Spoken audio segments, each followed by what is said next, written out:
listening to Truth or Dare to Share by Ambitiously Intuitive. Okay, welcome to episode 2 of Truth or Dare to Share by Ambitiously Intuitive.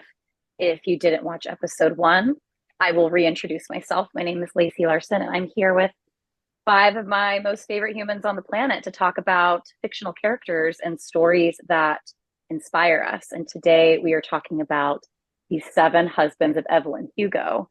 And if you haven't read the book and you don't want spoilers, I suggest you turn it off now or listen, and maybe by the end of it, you'll figure out it's actually a book that you want to read. I first picked it up about, I want to say 2 or 3 years ago, and I read it cover to cover and ended up reading a bunch of Taylor Jenkins Reid's books afterwards. And it is my favorite, with second only being Daisy Jones and the Six. And I think, Cynthia, you might have suggested 7 Husbands to me.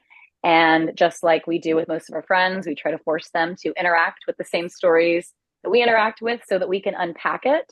So sit back, relax, and watch me and my friends do that for you. So I think I would like everybody else to introduce themselves so you can get to know my friends. We went in alphabetical order last time, so let's go in reverse order. Raquel, would you like to introduce yourself? Yes. Hi, everyone. Raquel, coming to you from sunny San Juan, Puerto Rico. Hi.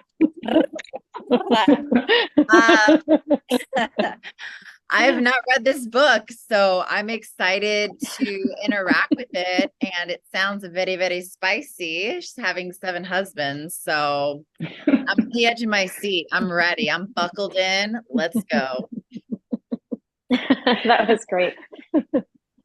I am Michelle, and I'm coming to you from Florida today. And I had the book recommended by Lacey, and I listened to it on audio.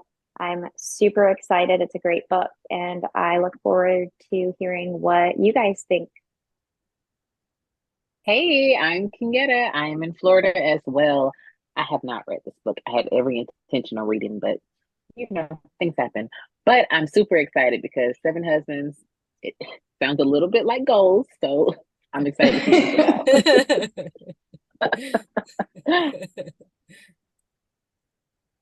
Cynthia, you're up. Hi all, I'm Cynthia. I read this book, it's been a while, like 2 or 3 years ago. I'm excited to talk about it and introduce everyone who has not been introduced to Evelyn Hugo's world. Last but not Hey, least, I'm Amina from Amsterdam, American, but over here in Amsterdam chilling. And I haven't read the book, but it's definitely right up my alley. So let's talk. amazing. I didn't say where I'm from, but it is raining. Since we're talking about the weather, that's like what you do, right? Whenever you're trying to fill space sometimes. But I'm envious of those where it's sunny, but it is a rainy day in the Upper East Side in New York City. I did read the book, and for anybody who's familiar with the cover, Evelyn Hugo's signature color was green, and that's why I chose to do this in an homage to her. I'm trying to channel my inner Evelyn Hugo. And again, spoiler warning, we should jump right into reaction. I think I will go first, and then Cynthia and Michelle can go, and then Raquel, Amina, Kenyatta, feel free to ask us any questions after we give you the recap. And I'm not going to recap all of it. I'm just going to give you my emotional reaction to it. I've read it twice. 3 years ago, I read it cover to cover, and then I was driving up from Florida in August in preparation for this conversation and listening to it. And I was glad it had been that much time so that I could go through the journey, and there were certain details that I forgot. But Evelyn Hugo actually grew up in New York City. She married so that she could actually get out to LA. She married for money, and because she wanted more from her life. She lost her mother, who she was close to at a young age. She changed her entire appearance. She grew up as a Latina, and Cynthia and Michelle, feel free to fact check me on any of this. She famously dyed her hair blonde. She was known as, let's call it like the Marilyn of her time. This is set, I want to say, in the early 1900s. So this is when Hollywood is starting to get off the ground. And obviously, like, cinema in the 1920s, 1930s, 1940s, a very different world than it is, like we were just talking about Barbie in episode 1.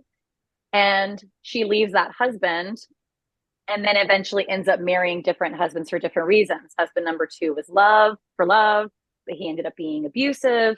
Husband number 3 was to kind of piss off husband number 2, and so on and so forth. And if I had to get like one lesson from Evelyn Hugo, it's that she told this story to a woman, and you find out at the end of the book her connection to this woman, but she's telling her entire life story to a journalist who isn't sure why she selected her. And you learn about this in chapter 1.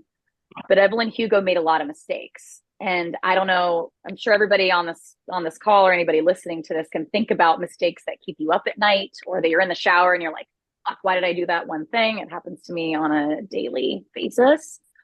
But she tells this story, and she talks about you can regret something but not be sorry for it.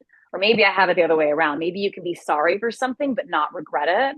I think that's the version that I'm holding on to. And sometimes when I do things, I just want to picture myself being in my 70s or 80s or beyond, and looking back and being like, I did everything that I wanted to do. And the way she tells her story, even when she really fucked up, she is sorry, but she doesn't regret it because she lives in her choices. And that is why I think this book is so incredibly meaningful, is because you can access that version of you at any time, like that wisdom. And so that was my reaction. Cynthia, you want to go next? Yeah. So this was a page turner. I read this book really quickly. It's so interesting. There's so many dynamics going on. I think my big takeaway was, I guess, about forgiveness and forgiving yourself, I guess, is what, she sort of did want to make things right, I think, at the end, though. I feel like that's why she had the reporter come and then that whole story.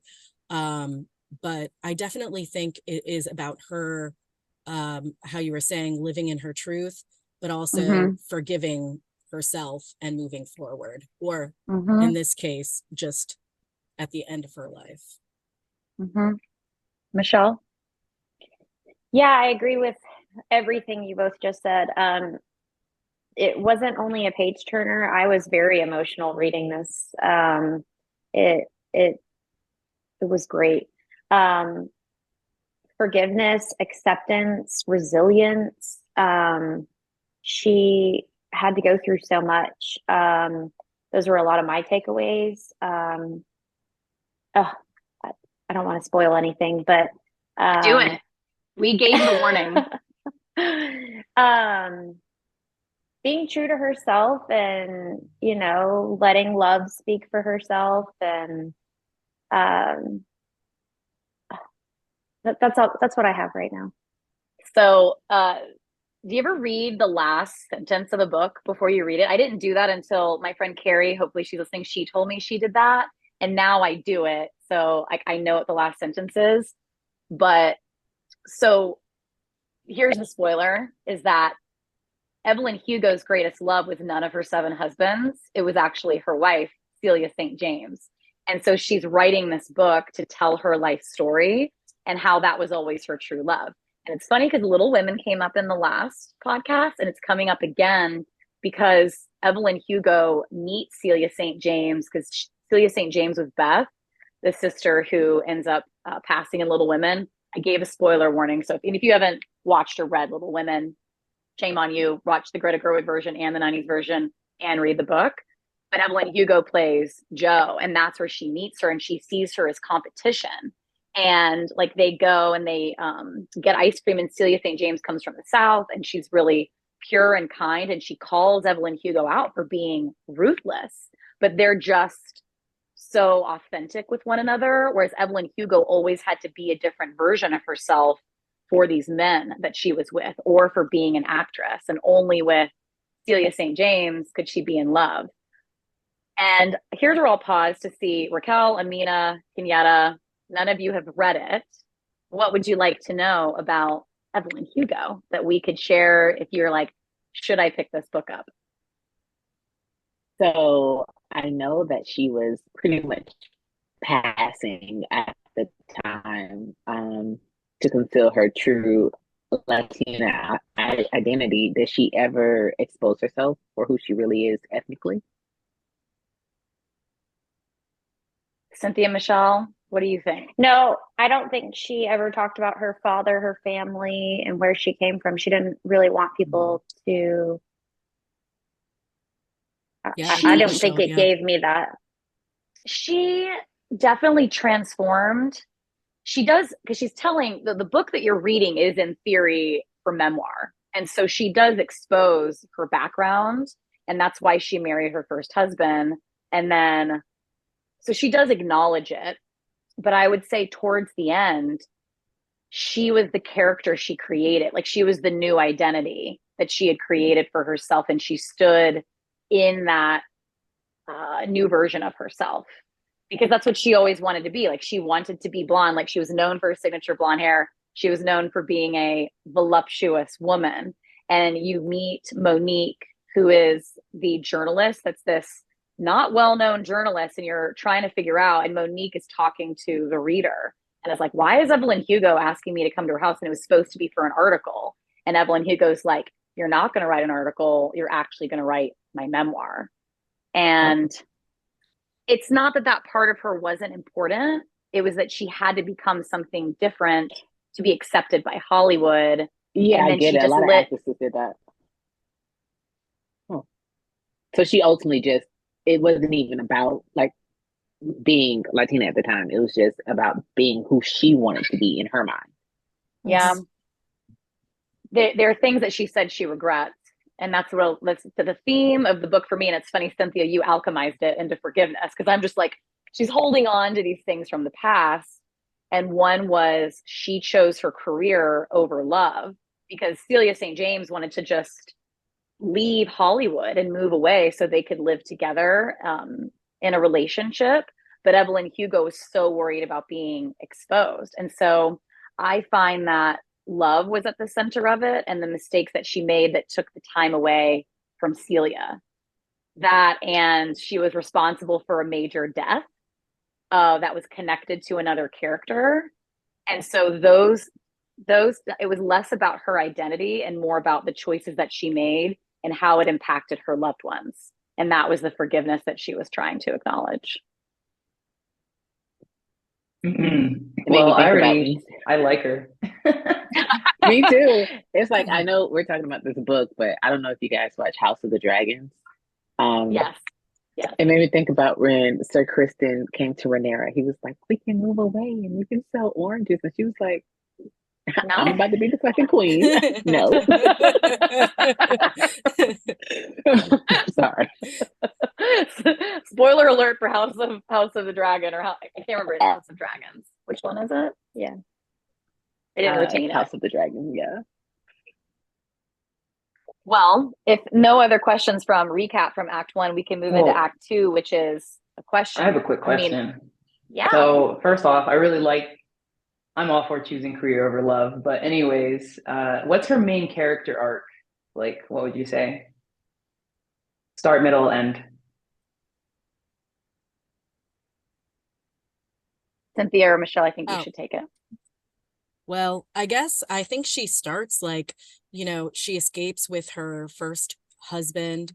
And I definitely think she starts to become into her own self by maybe husband 3-ish, 4-ish. I can't remember. It's been a while since I read it, but you can see her character definitely evolve into, I think, her being herself, her true self. And I can't remember what the guy's name is. Is it Harry? The one that So her best friend. Harry's her best friend and was the one who helped launch her career. And he also and a producer. Was the producer, and he loved Evelyn Hugo, but he is attracted to men. Yeah. And so they end up getting married later so that he could be with Celia's husband and she could be with Celia in like their best years. So I would say, answering the peak question, Amina, I would say it's when she finally wanted to let go of her ego. And because what she really wanted was love. It's like she wanted her career, but she wanted the power. But then she found something that let her be in her feminine, which was Celia. And again, I listened to this 2 months ago, but do you remember Cynthia and Michelle when she won the Oscar and she's talking to Celia and she made like an inside joke or something that only Celia would know. Because like Celia wouldn't call her for like a decade because Evelyn pissed her off and like did there were instances when she was married where was she romantic with these men, and that was like Celia could never get over Evelyn marrying to essentially have beards to cover it up. And so I would say that was the peak, and then the end was like, to Cynthia's point, her forgiving herself and understanding like she made the right choices in those moments with the information that she had, and you can be sorry but not regret it because she stood in her truth.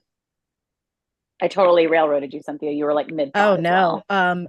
Honestly, it's been so long since I read the book, but I was just thinking about, I think you're right. I think when like the whole Harry situation starts is when she really truly like shifts her perspective about her life, and she Because she had becomes into family her in own. him. Yeah. Yeah.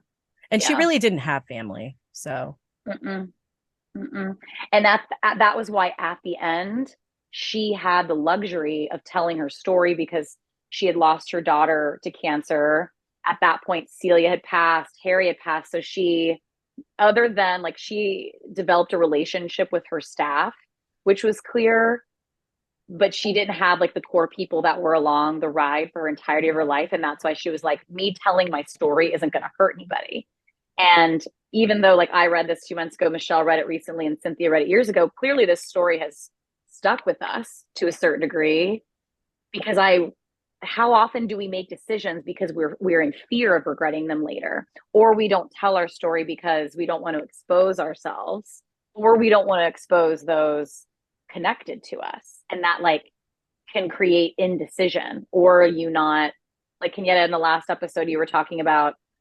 We were talking about self-sabotage or not making decisions or not following through on stuff. And sometimes we do that in fear of judgment. And it's like, is it other people's judgment or our own judgment or a combination of all the above? And I was just so inspired by this woman. And it made me think like, well, what would the 80-year-old version of Lacey Larson think? And she would be like, do it. And like, there are things you're going to be sorry for. There are fucking mistakes that you're going to make, but do it despite that. And to go back to your point, I think that is definitely acceptance and love is what she was looking for. And I think that the evolution of her character is there with Harry. Yeah. Yeah, but the And inspiration with Celia. Well, yes, Yeah. but yeah. And for y'all that haven't read it, her marriage with Harry, they have a baby. I mean, they're best friends. It's very emotional. It's happy. It's really good. Mm. Okay. Well, I'm going to guide us back into Act 2. I love that we like did a reversal because this is our game. We can make up our own rules. So question. Well, I asked the last question on Barbie, and originally we had planned on everybody asking somebody a question, and we adjusted as needed. I think this one's getting a little personal, and so answer this however you want to. But mine is about the topic of regret and forgiveness, and something that maybe you regret doing, but you like are working on forgiving yourself for. And I will go first. This one's a tough one for me, but it does come up regularly. Well, not regularly, but often enough, which is, what do I regret and how does that affect me and my decision making now? And so my biggest regret was I got in trouble when I was 16. Michelle knew me then. Raquel, Cynthia, Mina, you hadn't met me yet. And Kenyatta, you would have been in middle school. And I'd been 16 for a month, and I made a poor decision, and I got in trouble with the law, which is such a fun like character development now that I'm in my 30s. Like I can talk about it and I can laugh. But I ran into somebody in the last year or two, like from high school, and that's what they know me about. And at that time, I was, I think I was tied for number one with two people. I did not end up one or two. The people who got it deserved it, but I was tied for like number one in my class of a couple hundred students. I was at that time, only sophomores could make it on varsity. I was like on paper, all of these things, academically, athletically. I come from a family of overachievers. And I had this like really big fall from grace. And I would say if I look back now, like I went into a depression, I put on a bunch of weight. And my cheerleading coach actually visited me in New York. It'll be a year ago because she came for the Rockefeller lighting. And she told me about how she told my story to other cheerleaders because I got kicked off. And then I tried out again. And so while that's not, even though Evelyn Hugo deals with murder or not coming out and accepting who she is, like as a member of the LGBTQ, like you should be able to love anybody community, like that is something that changed my life permanently, was having this almost like scarlet letter of being like, I was voted most mischievous in my yearbook. And so I'm sorry for what I did, but I no longer regret it, because if that means I wouldn't have went to Florida State, I wouldn't have met Cynthia, therefore I wouldn't have met her high school best friend and met Raquel. I wouldn't have tried out again. And Kenyatta, we may not have cheered together. It wouldn't have taken me to Orlando, which brought me to New York, which I used to follow Amina around as a spin instructor at Crunch. Like I would risk being where I'm at right now. So I get that concept of being sorry about what I did, but I don't regret it because I wouldn't change it. So question to this group, and I think if I'm going in reverse, it would start with Amina. However, regret applies to you. And if you want to be comfortable enough to share something that you regret and how it changed you, you're welcome to it. So I want to go with my gut instinct. I don't regret much. That's not like a feeling of mine in general. But the thing I do regret, like on an almost daily or weekly basis to this point in my life, is spending just way too much time on social media. And I don't spend that much time. Like I saw my Instagram averages are like 38 minutes a day. And which is, I don't think, is that bad, but I'm probably on TikTok for like another hour. I'm probably on social media for like 2-3 hours a day. And then I'll complain to myself about not having other things I want to do finished. And there's something like, yeah, give yourself a break sometime, give yourself a moment to breathe. But I guess my regret is like, I want to spend time better. So like after these, and you learn on social media, like this idea that social media is like all bad, it's not true. You can learn, you can connect. Like I've grown a lot from it, but it's just a more on like, yeah, that's the main area I feel a regret over, is just like better time management. But as far as like something major and pivotal that I regret, like, no, I can't say. And I've been in trouble with the law. I don't regret it. I don't recommend it. I don't recommend the character arcs, but If that's anything, interesting time spent.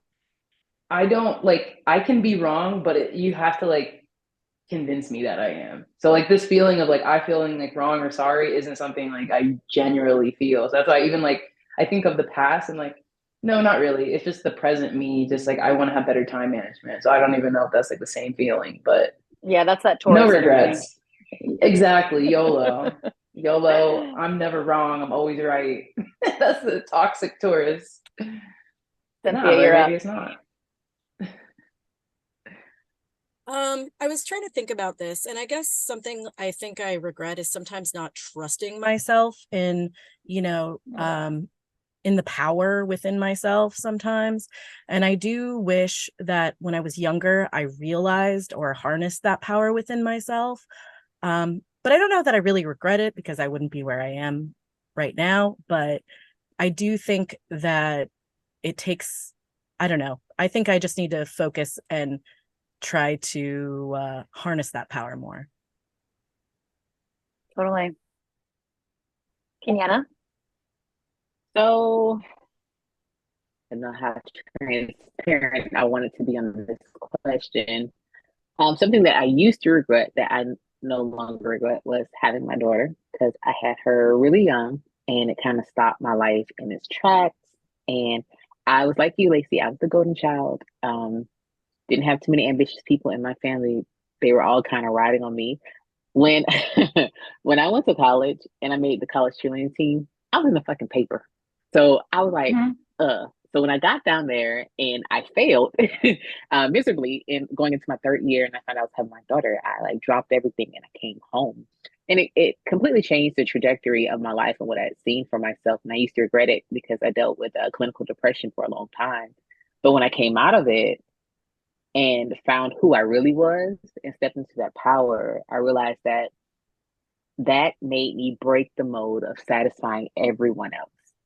I was a people pleaser, and now people probably think I'm a bitch. I don't really care because I learned HBIC. in that time. Yes. In that time, I learned how to just genuinely be myself.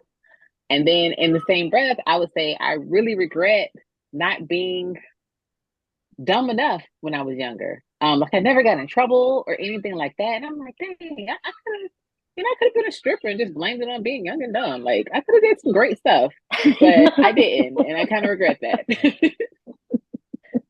I was hot back then, okay?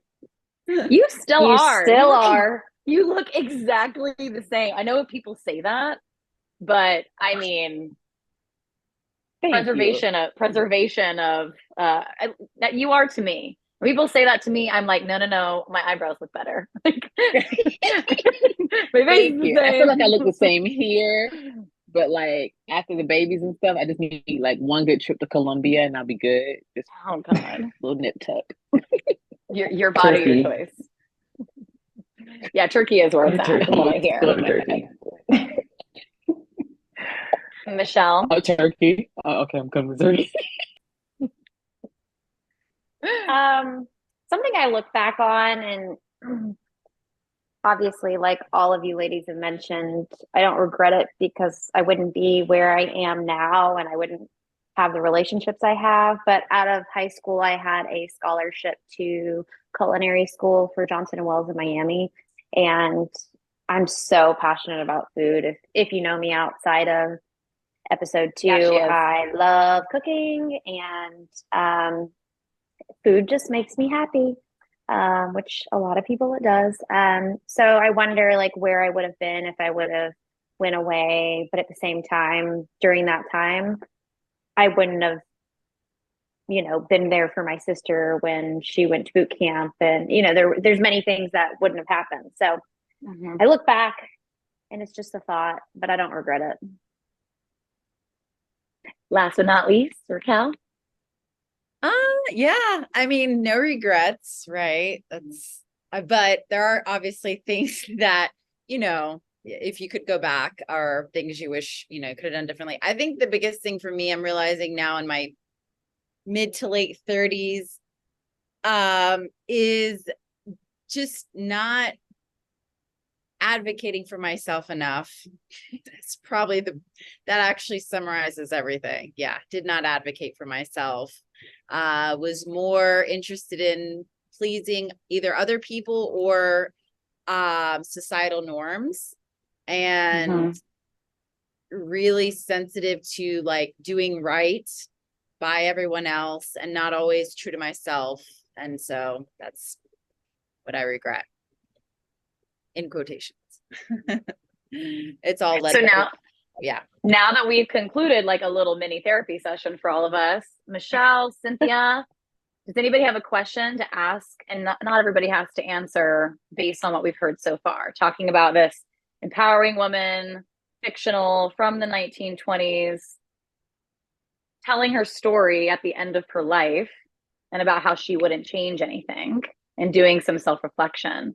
Anything get spurred from an insightful, introspective capacity? I feel like I'm on a work call. Sometimes that's how I talk when I'm on work calls.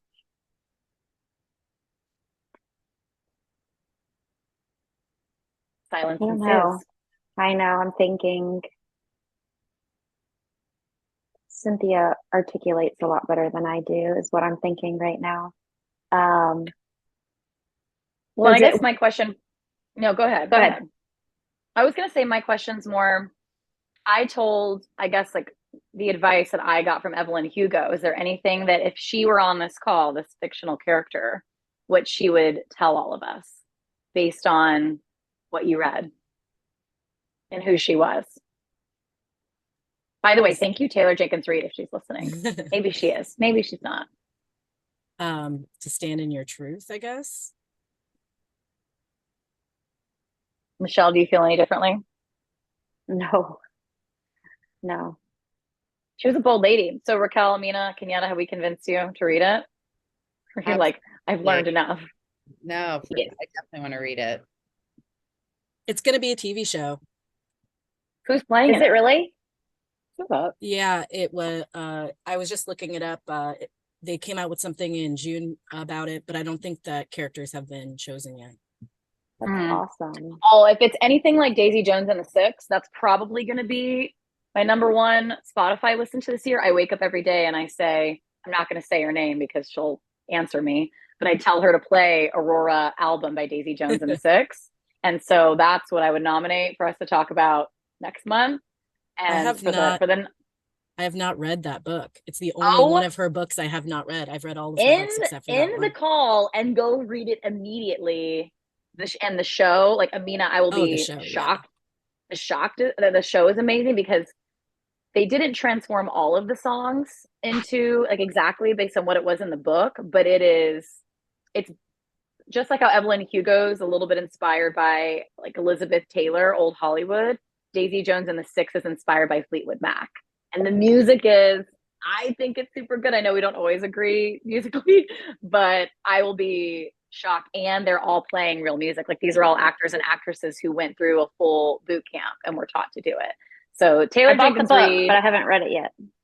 well, it's my nomination for, I think if we stick with like movie, book, show in chronological order, that would make it like episode 5.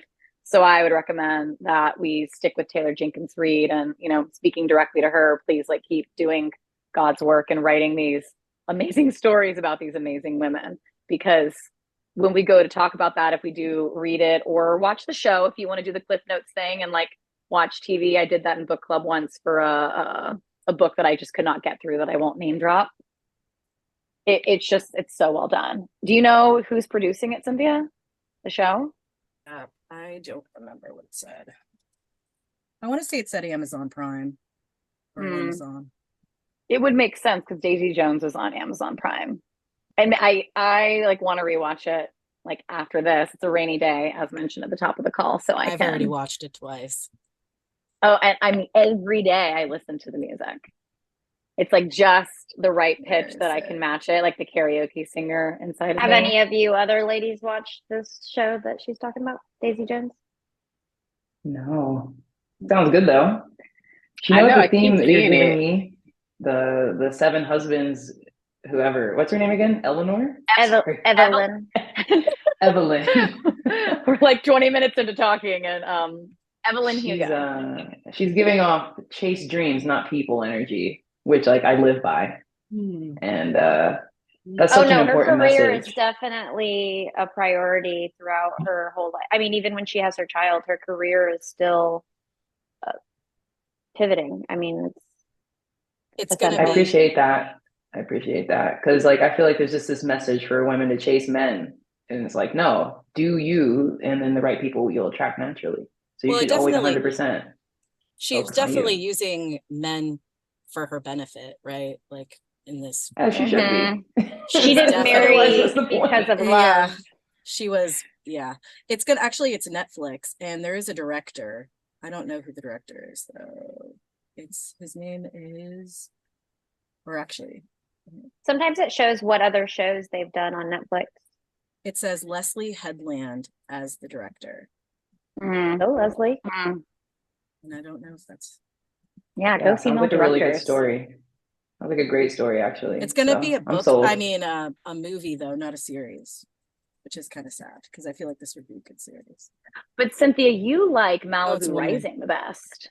Actually, I don't know. I read the Carrie Soto's back, and I played tennis as a kid, so that was, and also like there's just a lot of her dad taught her, you know, she's Latina, and so that is actually my favorite one now. Are those all Jenkins books? Yeah, Taylor Jenkins Reid. Yeah, my order was, and I do think that when I read books in a certain order, it impacts how much I like them. But because I was exposed to Seven Husbands, Evelyn Hugo first, and then I read Daisy Jones and the Six, and then I read Malibu Rising. That's the order in which I like. Well, I have both of those other two, so I will read those next. I love that I give my friends homework assignments. Like, you need to go read this book so we can talk about it. I do really like Malibu Rising, though. I like all the character development and the story and all the connections. I'll read that. I look forward to hearing your thoughts on Daisy Jones. I forgot that you haven't read it, but you've seen the Yeah. show. Yeah. I've heard, I haven't listened to the Audible, which I might in preparation if we do choose it as a group, but I highly recommend it.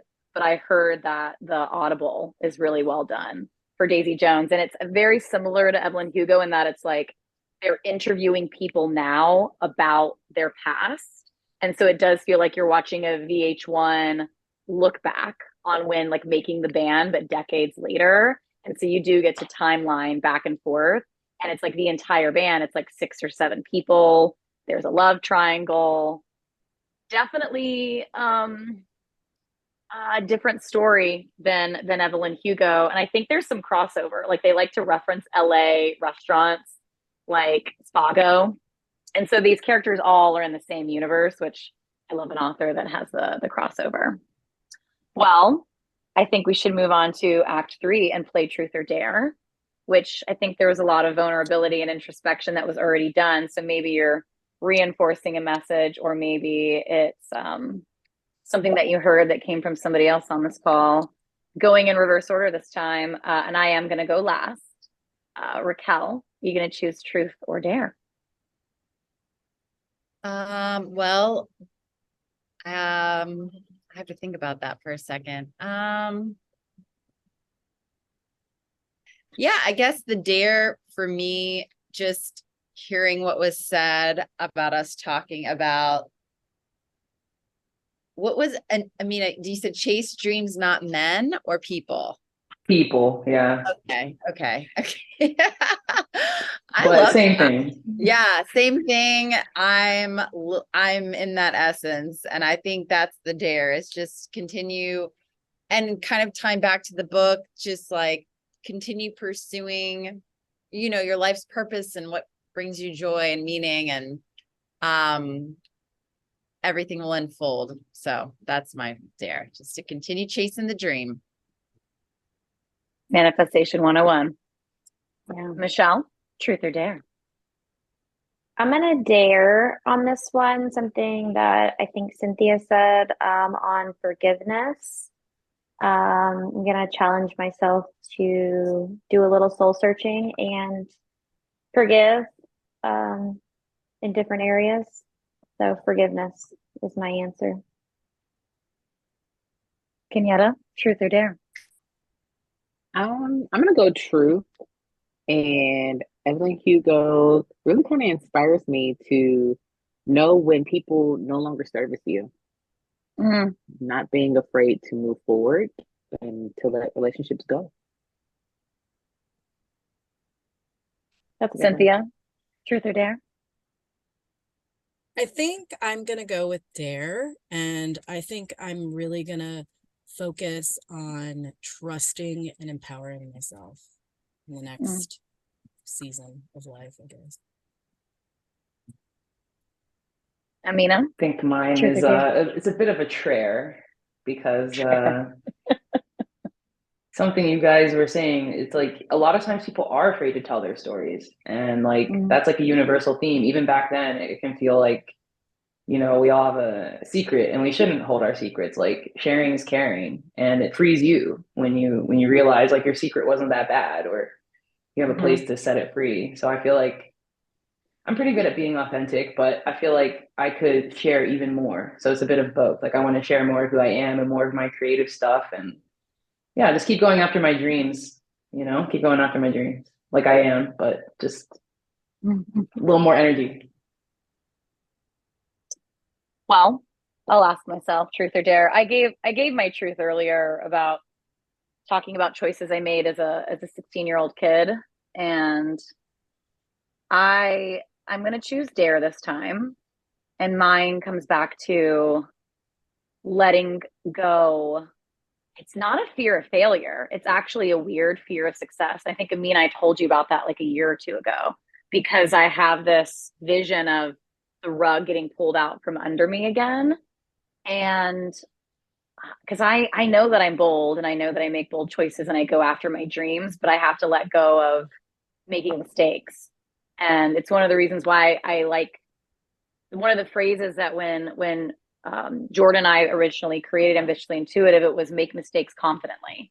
And not that like you should make bad choices and do it confidently, but you have to act with confidence knowing that you're going to make mistakes.